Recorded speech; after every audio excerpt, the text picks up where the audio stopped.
મારું નામ જયંતિભાઈ ભીખાભાઈ ઠુંબર, રહેવાસી બાવા સિમરોલી। ગઈકાલે બપોરના 12:15 વાગે હું વાડીએથી આવતો હતો ઘરે। એ દરમિયાન નાથાભાઈ સરપંચ રોડ ઉપરથી નીકળેલા, મેં એને જોયેલા। એટલે હું રોડ ઉપર જ્યાં ચડ્યો ત્યાં જ્યાં એક 4 વ્હીલ આવતી હતી, હાઈ સ્પીડમાં આવતી હતી। એટલે પણ મને પણ ધ્રુજારી ઉપડી ગઈ, એવી સ્પીડમાં એ ગાડી આવતી હતી। અને જ્યાં હું 50 ફૂટ હાલ્યો રોડ ઉપર, ત્યાં તો નાથાભાઈનું એક્સિડન્ટ થયેલું મેં જોયું।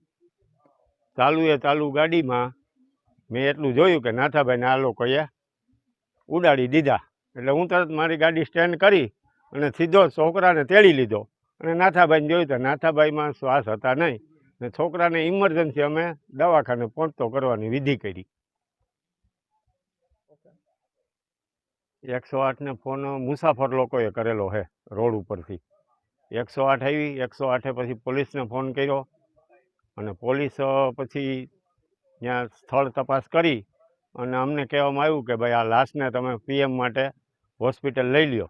અને છોકરાને 108માં કેશોદ લઈ ગયા, ત્યાંથી રિફર કર્યો જુનાગઢ લઈ ગયા।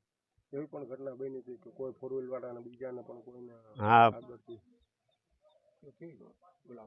પાછળ વાળાનો હા, પછી એવી ઘટના બની કે જેની પાછળ 4 વ્હીલ આવતું હતું, એ ભાઈ એવો અમને મેસેજ આપ્યો કે આ છોકરાઓ એ કે અમને ઉડાડે એમ હતા, અમારી સાઈડ કાપી, એટલે અમને પણ એ કે એમ હતું કે આ કોકને ઠોકશે, કે ત્યાં અહીંયા આવીને અહીંયા ગાડી ઠોકી।